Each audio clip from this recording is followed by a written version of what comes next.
Well, hi there, sweet friends, and welcome to the Harbor Breeze Home Podcast. I'm your host, Rita Joy, and while the sky is blue and the sun is shining, I thought today we could talk about summer camp and some of the life lessons learned there.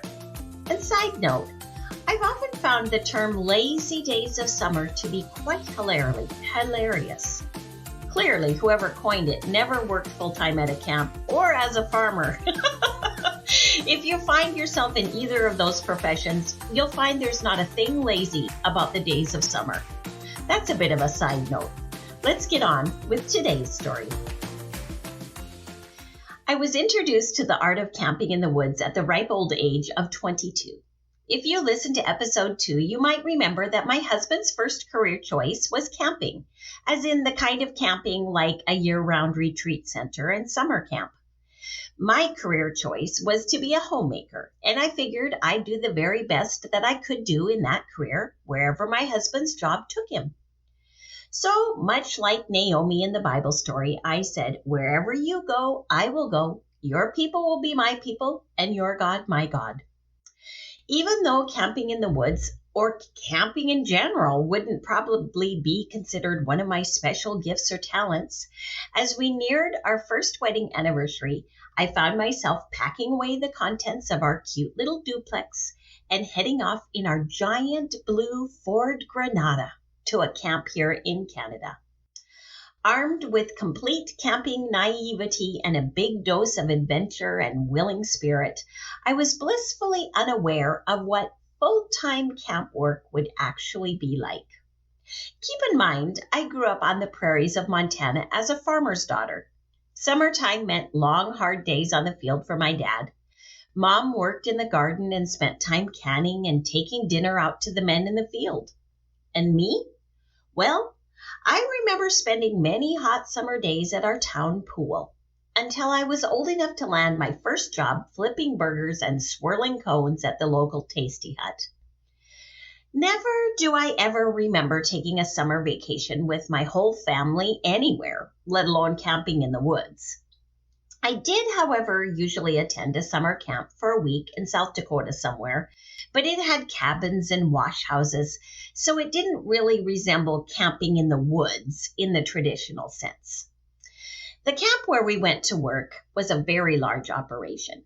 The main camp setting consisted of a large main lodge with a commercial kitchen, dining room, meeting room, and guest accommodation. The rest of the camp included cabins, staff houses, tents, an office, craft shop, and riding barns, among other things.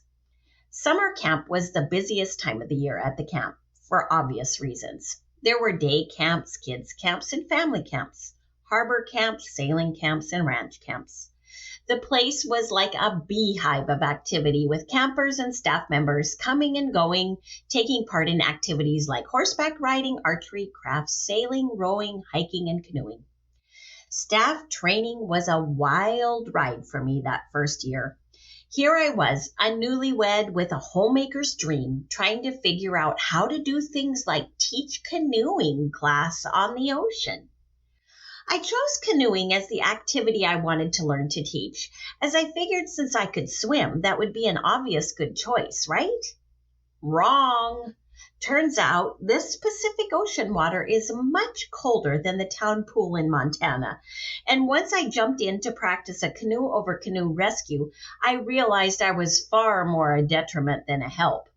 If I remember correctly, between being so cold I could barely feel my limbs and the fact that I'm perhaps one of the most unathletic persons you can ever imagine, my fellow instructors ended up hauling me up over the side of the boat with brute force. Thankfully, the program director was wise enough to realize I wasn't going to be a good candidate for canoeing instruction. What a relief to us all. I remember purchasing my very first and only pair of hiking boots that summer. They were purple and oh, so cute. After scrambling over giant fallen trees and tromping through the forest for hours, trying my darndest to keep up with the group of staff hikers, I realized my cute new hiking boots had given both my feet blisters and didn't aid in my speediness one bit. I ended up being the staff member perfect to help all the stragglers in hikes who couldn't keep up with the rest of the hikers. I was, after all, one of them myself. Another part of this whole camping operation I found myself in was another campsite located off the property of the main camp. It was about a 30-minute drive on a narrow, windy gravel road through a gorgeous canopy of huge trees and a forest of ferns, and ended at a good-sized lake. Campers would then hike on a path through the woods about 20 minutes before they reached the campsite referred to as Woodsman Camp. It was quite the place. When campers arrived, I'm sure they were completely unaware of all the work that had gone into getting the camp ready for them. Large canvas tents were situated on lovely wooden platforms. Outhouses were clean to a shine. Well, as much as possible anyway. Kayaks and life jackets were all lined up neat and tidy in rows, and the dock was set up to accommodate waterfront fun. But the best part of the camp was the cook tent. Just like the kitchen is often called the heart of the home, the cook tent was the heart of Woodsman. Years of plan and thought had gone into the perfection of setting it up. Large poles pounded into the ground in strategic locations enabled huge tarps to be overlapped and tied down to form a covering over 50 feet long. At one end, wooden tabletops sat on logs surrounded with benches on each side to provide the perfect place for campers to eat meals and play board games when it was raining. The other end of the tent was the camp kitchen, complete with a propane stove with 4 burners, a griddle, and an oven. Never mind that it was an absolute beast to haul in each year on a boat and then carried up a narrow dirt path. Genius wooden boxes had been custom built to open up to become cupboards that held dishes, plates, and silverware. Plywood tabletops were covered in a washable material and made the perfect surfaces for meal prep.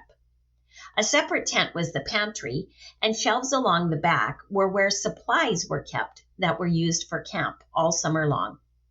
A water tank with a spigot provided running water, and a huge fire-fed cauldron heated up water to wash dishes in after each meal.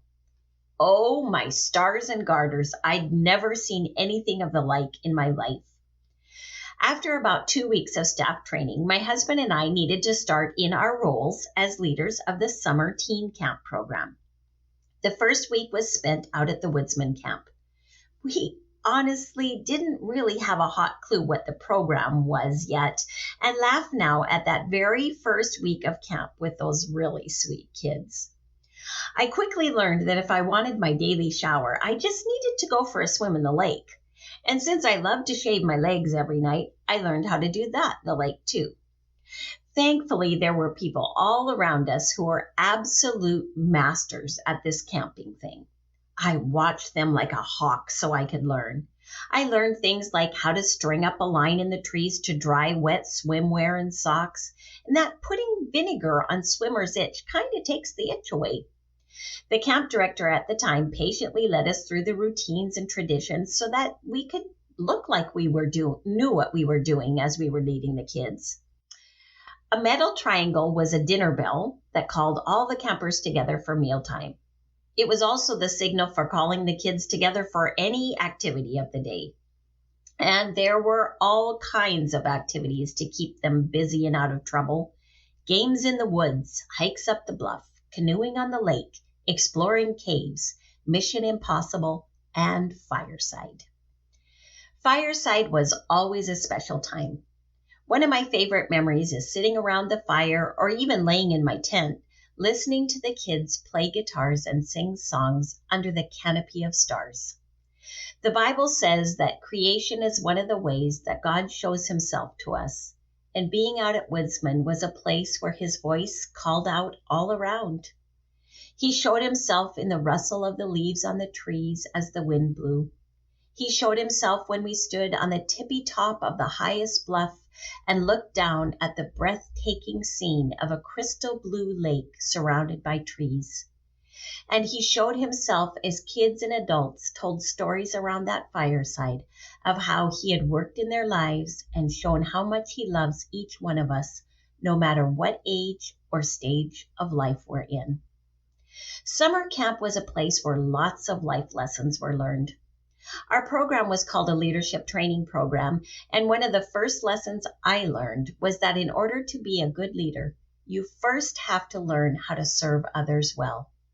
And you know who showed that to me the most? The camp director himself, our boss actually. His name was Dan.